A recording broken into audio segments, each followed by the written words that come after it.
New Year's is the only holiday we have that actually celebrates the passage of time.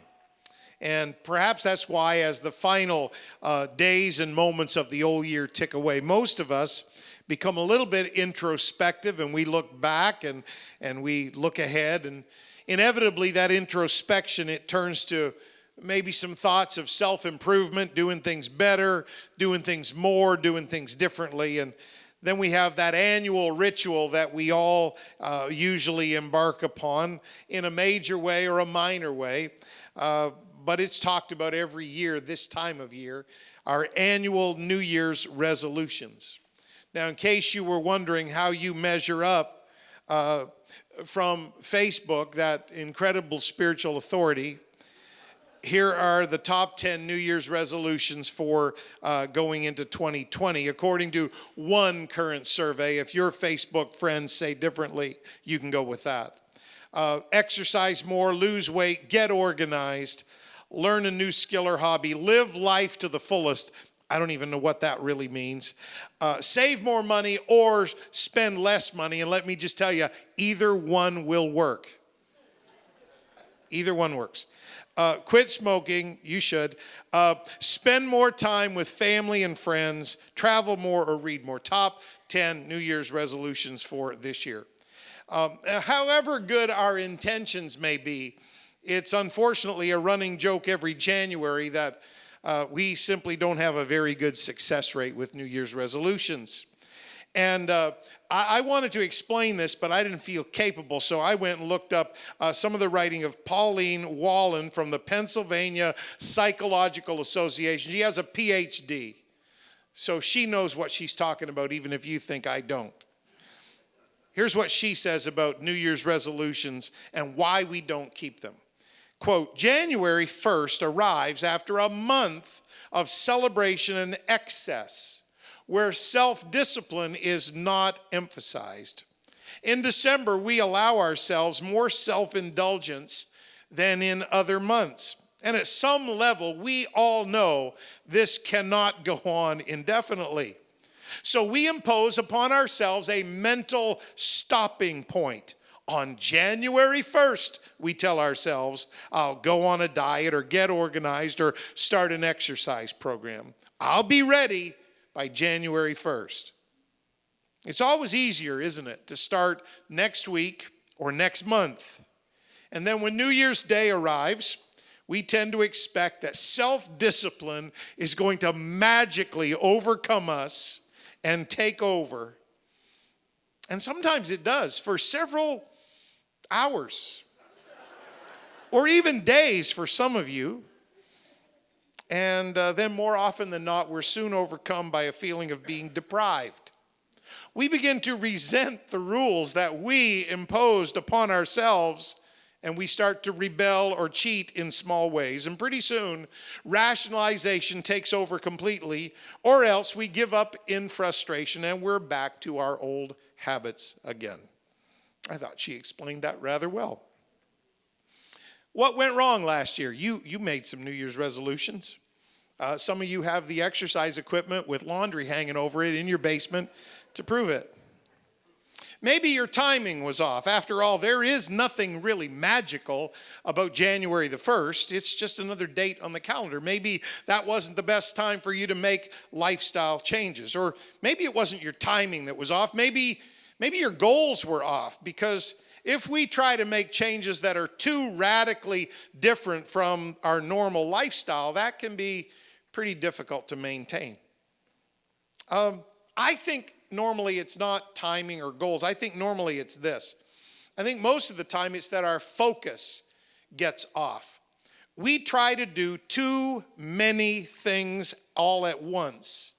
And by trying to have 10 resolutions or 5 or even 3, we set ourselves up for failure. And if we can't do them all, we end up doing none of them. And that's why on this last Sunday of the year, I'd like to prep you for 2020, if you'd allow me. I'd like to talk to you about something that could forever impact your spiritual life or your family or your future. And by the way, this works whether you believe in the Bible or not. The Bible doesn't make any narrow focus for just people of faith. The principles of the Bible will work for anybody if you follow them. And so even if you're not a person of faith, even if this is just maybe the first time you've popped into CCC and you're not a church person, it's okay. These principles, they work for anybody.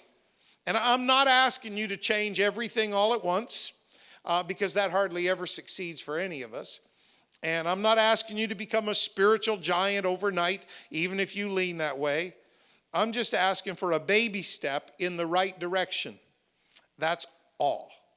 I'm just asking as you consider moving into another year on the calendar, another year in your life, another year when you're getting older, another year when you've got probably more responsibilities. I'm just asking you to consider doing just one thing differently next year.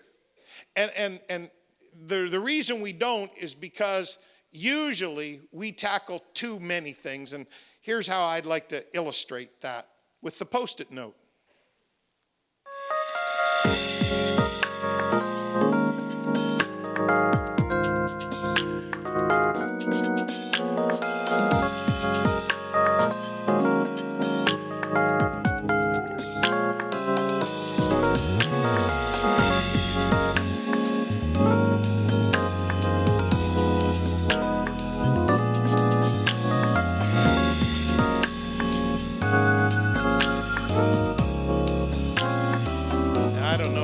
Post-it note fanatic, but if you have Post-it notes and you use them to write things down, maybe you've already got some Post-it notes somewhere in your day timer or on your fridge or somewhere, and you've got some things written down that you want to do. And maybe there's a lot of them. Maybe it's like that guy. I don't know if you noticed this. I'm sure you didn't. But when he picked that one Post-it note off of the wall that said, "What is your one thing?" right next to it was one of his resolutions. And the resolution was, I don't think you saw this. It was stop wasting Post-it notes. That was his resolution. It was there. It was there. Jesus had this uncanny ability, and this is why Scripture is so phenomenal. Jesus had this uncanny ability to focus his life. Matthew, in the gospel that he wrote, he continually notes things like this. Jesus did this or said this or went here, that the scripture might be fulfilled. And then Mark comes along behind Matthew. In his gospel, he notes that Jesus straightway did this and straightway said this and straightway went here. And it's as if Jesus is in a hurry to accomplish his goals. Jesus refused to be detracted or deterred from his purpose. Many times, Jesus' enemies, usually the religious people of that day, they would try to distract him to some side issue. What they were doing was they were trying to stir up some contention that would hurt Jesus among the people. And time again, Jesus would look at them and he would just deftly steer the conversation back to what really mattered. In Luke's gospel, Luke records this one place where they're just... they've got an evil eye on Jesus. They're trying to mess him up in the eyes of the people. And so, first of all, it's that Jesus' disciples eat some grain on the Sabbath, and that's a big deal. And now they're really watching him. And there's this man with a withered hand, and Jesus, they can see it. Jesus is about ready to go over to this man and heal his withered hand. And so, he can hear them. You know, you don't have secret conversations from Jesus. He can hear. He's got x-ray vision and he's got super hearing. And so Jesus is overhearing what they're saying, and he also can read their heart. And they're getting ready to power up and criticize him for breaking the little religious policy they have about doing this on the Sabbath. And here's what Jesus said. I just want to ask you one thing. Somebody say one thing. I just want to bring you back to center. I want to bring you back to what really matters. Is it lawful? Here's your law. You got your little principles and all your little tedious little points. But is it lawful on the Sabbath days to do good or to do evil? To save a life or to destroy it? What should we do? He brings them back in a heartbeat, in one question, to the central issue that God created the Sabbath for us, not us for the Sabbath. And then in Luke 20, once again, Luke is talking about the Pharisees, the religious leaders, and they're pushing in on Jesus once again. They don't like him. They don't like his popularity.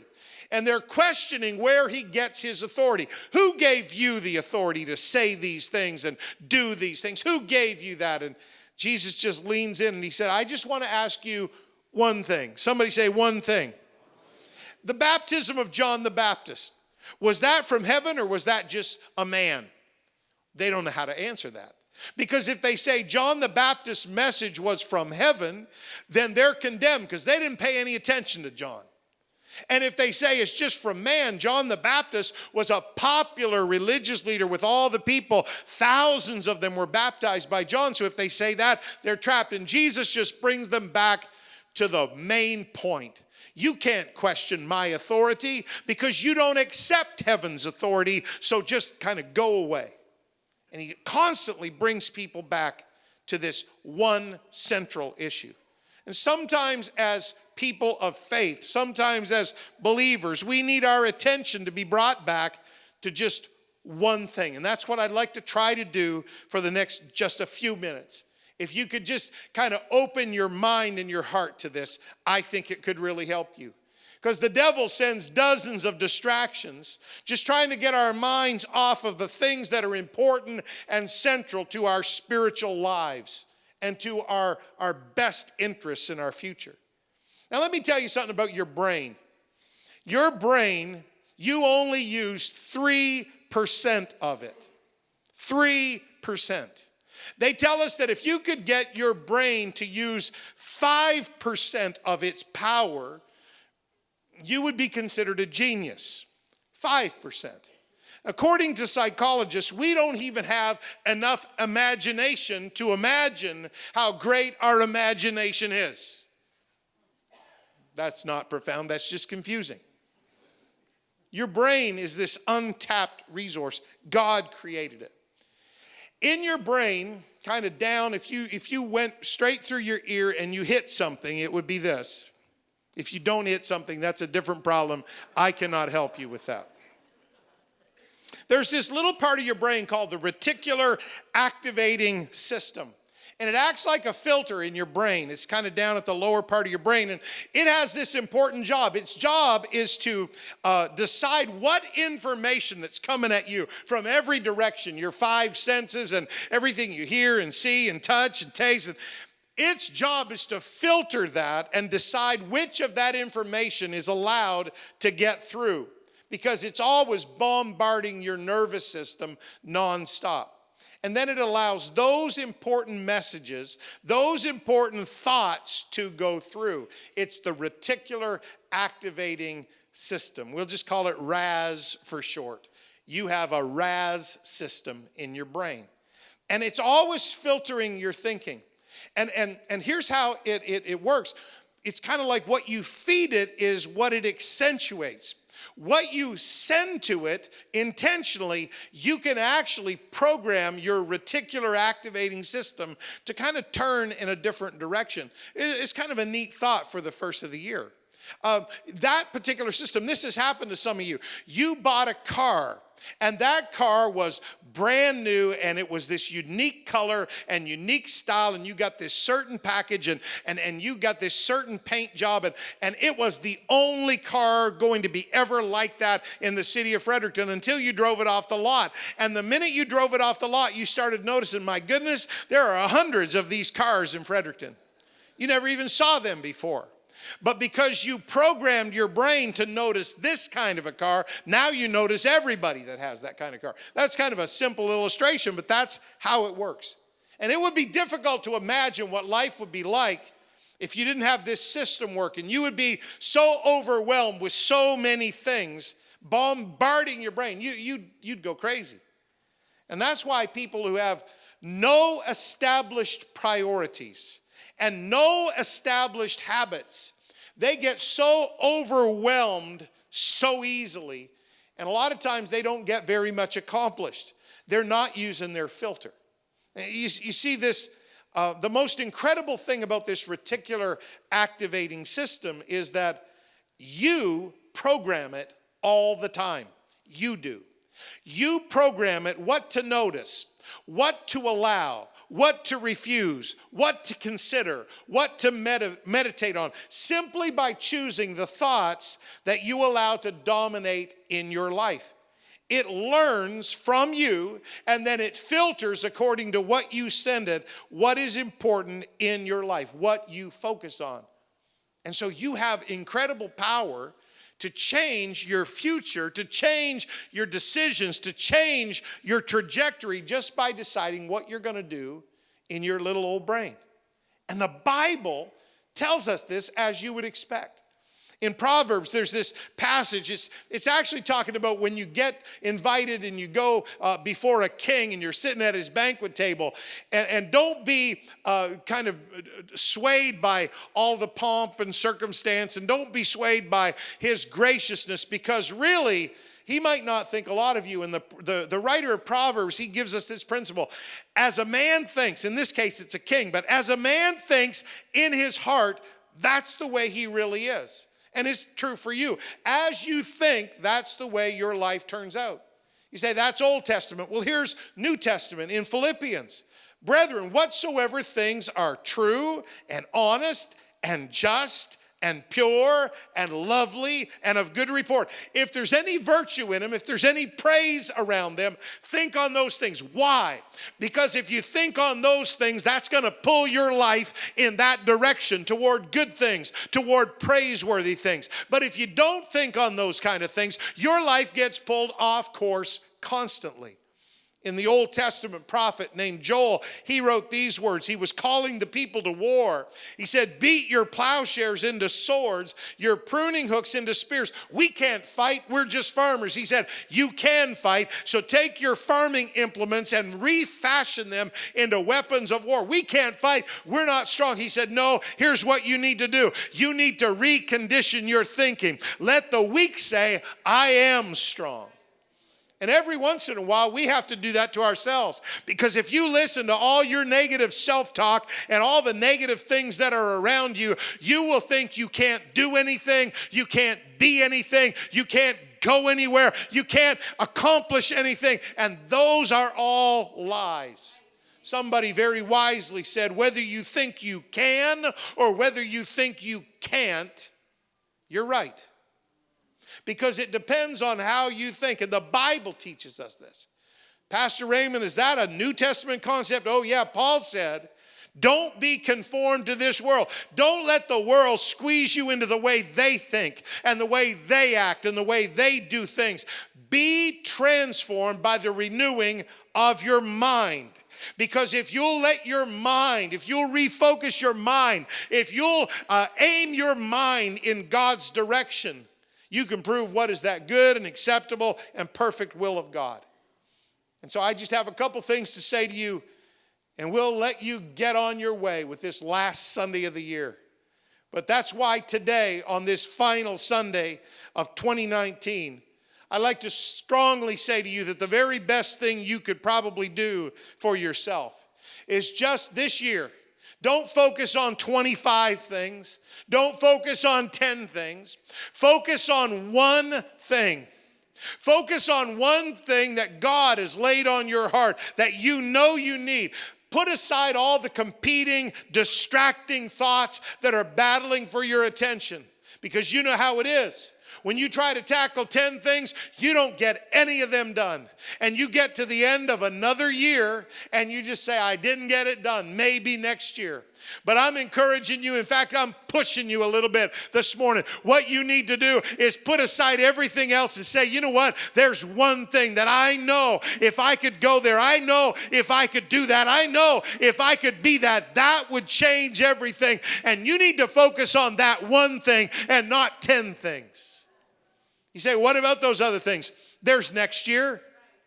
If you just accomplish one of them, that might be more than you accomplished this past year with your list of what you would like to do.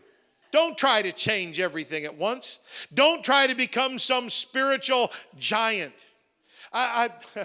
Was it Shakespeare that said, consistency, thou art a jewel? Someday I really want to hammer down and preach a sermon on consistency. There is this wonderful, it's just amazing. a consistent person. You know, some people, they're like Lone Ranger Christians. They just fly in, they fly to the altar, they talk in tongues and sprinkle pixie dust all over everybody and prophesy over 15, and then they go and you don't see them for a while. Next time they come, they're sitting like in the back and they're all humped down and they're all slumped over and they're all sad, they're all depressed. And then something happens. I don't know what it will be, but it's some special service or some special preacher, and it's not the pastor, so they can finally, get a touch from God. I don't know what happens. But all of a sudden they're back in the front again. Woo!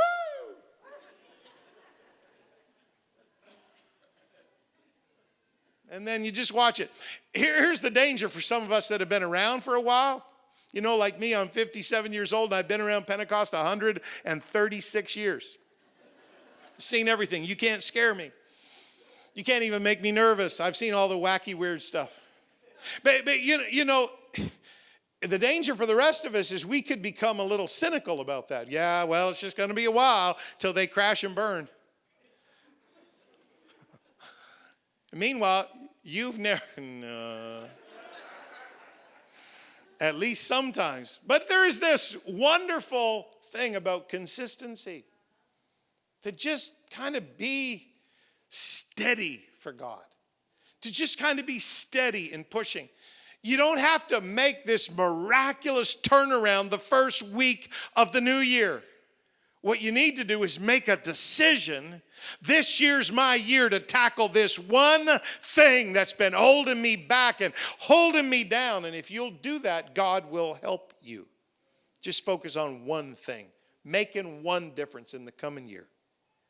In Mark chapter 10, there was this rich young man that came to Jesus, and he had all these great intentions. I'm going to follow you, and I'm going to be your disciple. And Jesus loved him, and here's what he said to him.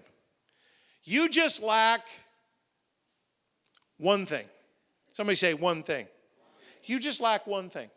You got good intentions, and you got a lot of big dreams and plans, but you just lack one thing. Here's what you need to do. This is the one thing that would change your life. Go your way, sell whatsoever you have, give it to the poor, and then you'll have treasure in heaven, and then you can come and take up the cross and follow me. You just need to do one thing. There's only one thing you're missing, and you know what it is? You've given all your attention to your money. You've given all your attention to your career or your business, and you've given all your attention to that, and you just lack one thing. You've got big dreams and big plans, but you lack one thing. Sometimes it's just one thing that would make the difference. What is it that you lack? Maybe it's that you are one of those people, just like that young man, that you're so devoted to your career or your job or your business or whatever it is that you don't give proper time to your spouse or your children at home. And maybe they're suffering because you're so tied up in that. Maybe that's the thing you lack. Maybe what you lack is just that peace in your home. Maybe what you lack is that real relationship of love and respect at home. One thing. Can you imagine with me how different your life, your marriage, your home, your parenting, your future would be if you just changed, not 10 things, just that one thing. Just that one thing would make such a difference. And you could tackle the rest later. Because if you try to tackle them all together, you probably won't tackle any of them. But just one thing you lack. Sometimes it's just one thing that I'm missing. One thing that I lack. One thing that is kind of like the gaping hole in my plan. I got it together in many areas, but there's just this gaping hole. Can I give you just a little piece of all the advice pastors give is unsolicited. So let me give you another piece of unsolicited advice. Talk to somebody that you love, that's close to you. Talk to your spouse and find out what you're lacking. Talk to a dear friend and find out what you're lacking. If they're the kind of friend or spouse that will be honest with you, they can tell you better than you can determine it yourself. One thing I lack. The psalmist, he wrote these words in Psalm 27. One thing I have desired of the Lord. Here's what I'm going to give my attention to. This is what I'm going to seek after. I just want to dwell in the house of the Lord all the days of my life, to behold the beauty of the Lord and to inquire in his temple. The psalmist wrote these words. He said, for me, it's a little different. It's not something I lack. It's something I want. I've got this desire. There is one thing that I want. For some of you, that's where you need to go this year. There's one thing that I want. I've desired it. Maybe it's you need to buckle down and just keep praying until God answers, because you pray in spurts and you pray in seasons and you pray for a while and then you think God's not going to do it. But maybe if you just buckle down and say, there's one thing I want, and I'm going to get that one thing that I want this year. I'm not going to try to go after 5 things. I just need this from you, God. I just need this in my life. I just need this in my home, and I'm going to go after it. Maybe it's one thing that you want. And then there's this verse in Luke. When Jesus was at the home of his dear friends, Mary and Martha and Lazarus, you know this story. All the housewives in the building know this story, because you've taken great offense, sometimes at the wrong person in this story. Martha is the busy lady who's preparing dinner, and she's banging pots and pans around in the kitchen, all in an attempt to get Mary to get up, come into the kitchen and help for a while. And she's type A, Martha is, and she's just beating stuff around and making a lot of racket and noise and trying to get Mary to pay attention to her. But here's what's going on with Mary. Jesus only comes here once in a while. And while Jesus is here, I'll help you with dinner tomorrow. But while Jesus is here, I'm just going to be at his feet, because I don't get this chance often enough. And when Martha finally comes in, imagine this, she comes in, interrupts Jesus' talk with Mary, and she just said, Jesus, she's not helping me. She needs to leave you and come help me. And Jesus says to her, no, Martha, one thing. Somebody say one thing. One thing is needful. And Mary chose the one thing that is needful. She's chosen that good part which shall not be taken away from her. Now, it's a good thing to focus on the one thing you want. But could I tell you, sometimes we need to focus on the one thing that we need. Because we can want stuff that's probably not that good for us. We can want stuff that we think is a blessing, but it actually ends up being a curse, because it takes our focus away from God, takes our focus away from church. We think we want it, and when we get it, it actually is destructive. But if we could focus in on, in my heart of hearts, in those moments when it's just me and God, maybe it's late at night, maybe it's early in the morning when I'm all alone, I know there's something I need. And what I need trumps what I want. I want this, but what I need is more of God. What I need is an intimate relationship with God. What I need is peace in my home, not a new job to get us more stuff for our house. No, I need something different.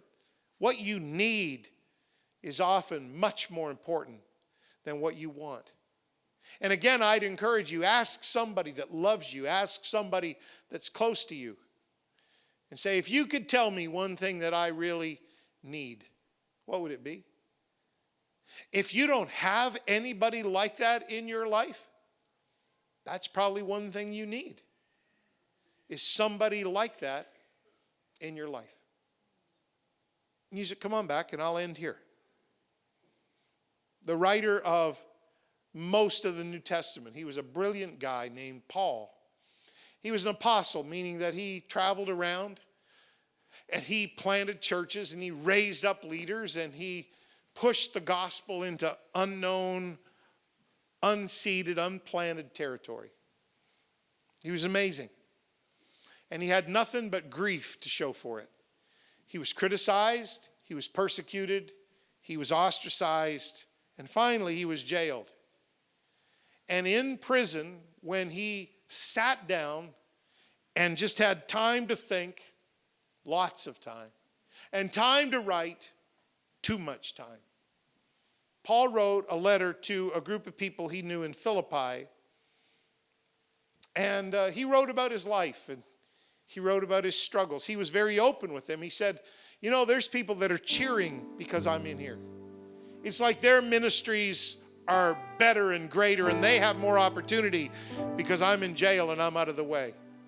You read it, first chapter of Philippians.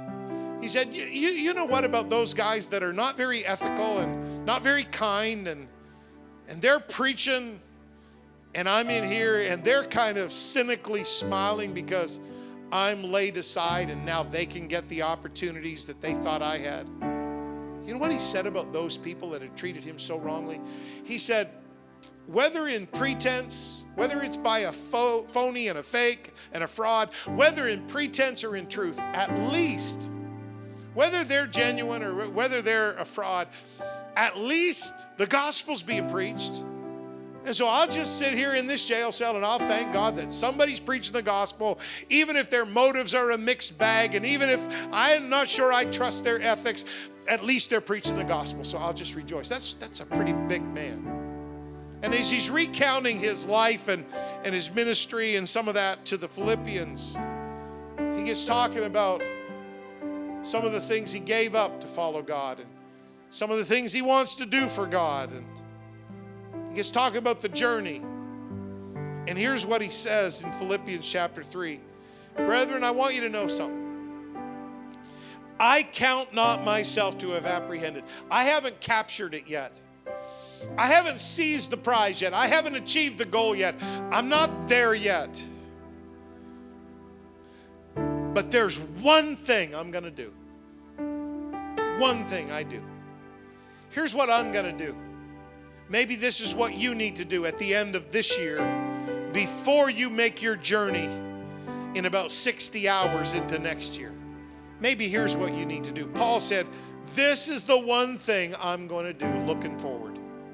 I'm going to forget everything that's behind. Boy, did he have a lot of stuff that he could have forgotten. Forget persecution, forget unfairness, forget injustice, forget enemies, forget friends that ended up to be enemies. And I'm going to forget all the things that are behind. And here's what I'm going to do. Just one thing. I'm not going to do 10 things. I'm just going to do this one thing. I'm pretty limited here in a prison cell. I can't do 10 things. But I can do this thing. I'm going to just close the door on everything that happened before. It was hard. It was painful. It was unfair.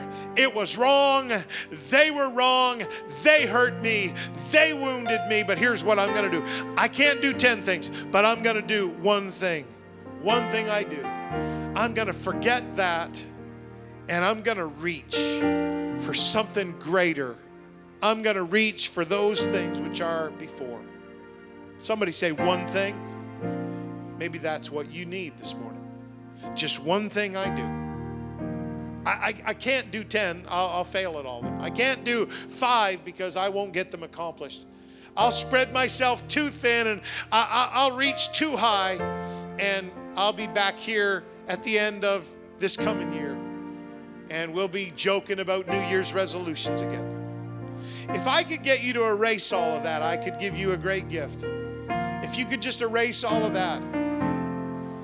Because some people waste their weeks away and waste their months away and wish their years away thinking, if I just had that, if my marriage was just like that, if I was as good as, if I was as great as, if I had as much as, if I had the chance they did, and if I had the start they were given.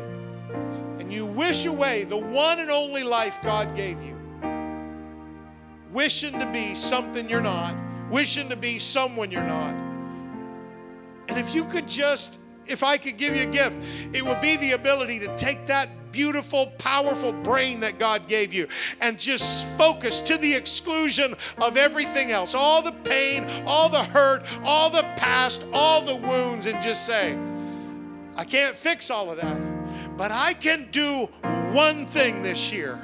I can get up every day and I can say, I close the door on that and I open the door to this. I close the door on the past and I open the door to the future. One thing. Somebody say one thing. You can go with it. You can take your little post-it notes and you can post 1,000 priorities. You can make your list if you're a list maker.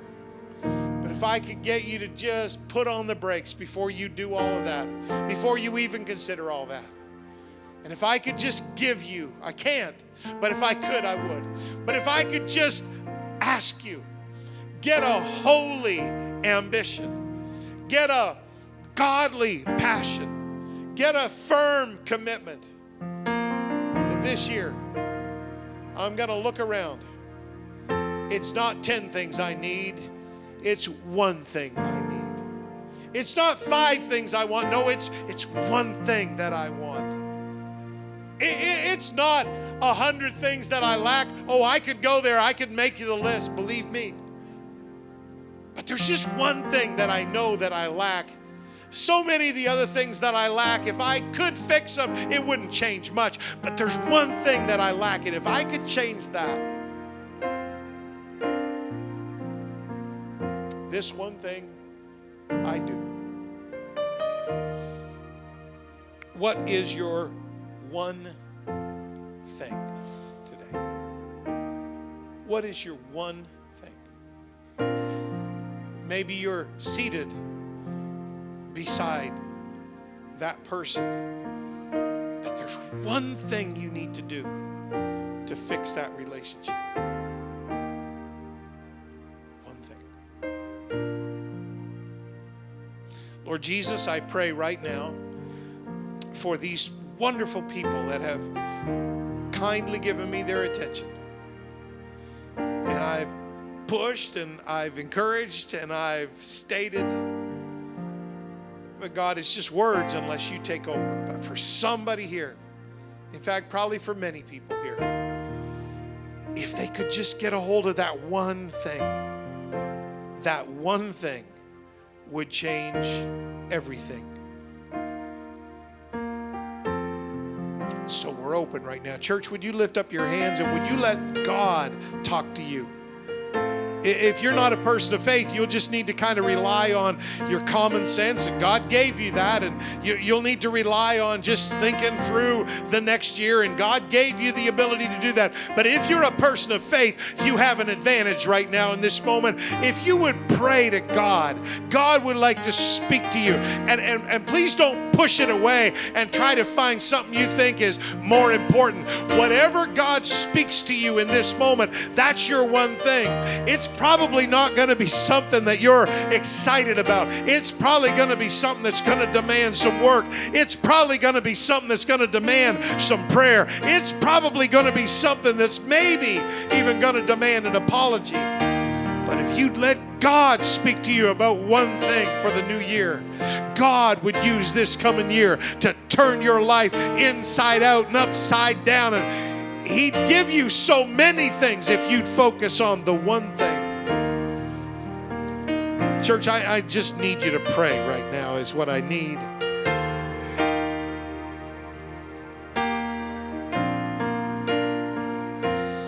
Oh, Jesus, we're open right now. Speak, God. We're open right now. Speak, God. Would you stand to your feet? Would you let your hands continue up toward the heavens? And would you just continue to pray for a moment, everybody?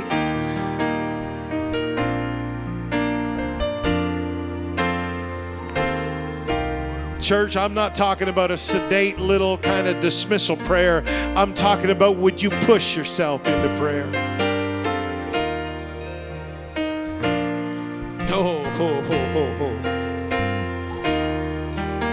There are some intercessors in this building that if you'd make that one need your focus this year, God would do something miraculous. There are some couples in this building that if you'd make that one decision your priority this year, God would bless your home in a way you can't even comprehend. One thing. Not 20 things. One thing. One thing. One thing.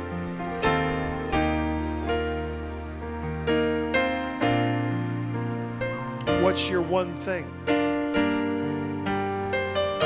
What's your one thing?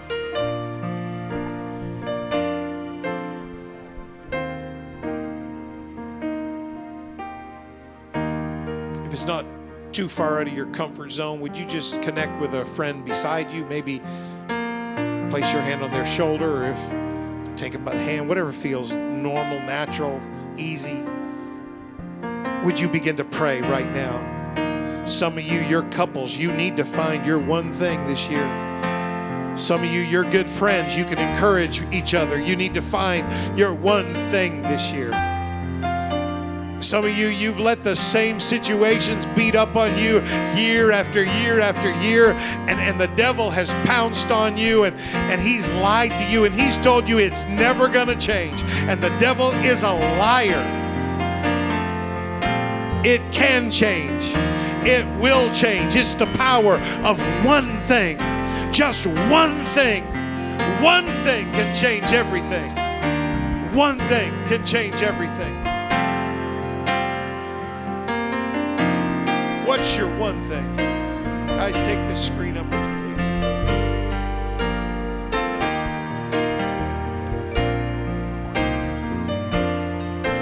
We're going to have a wonderful baptism in just a few moments, and as they're preparing for that, we've only got this one service today. We've got our home groups tonight.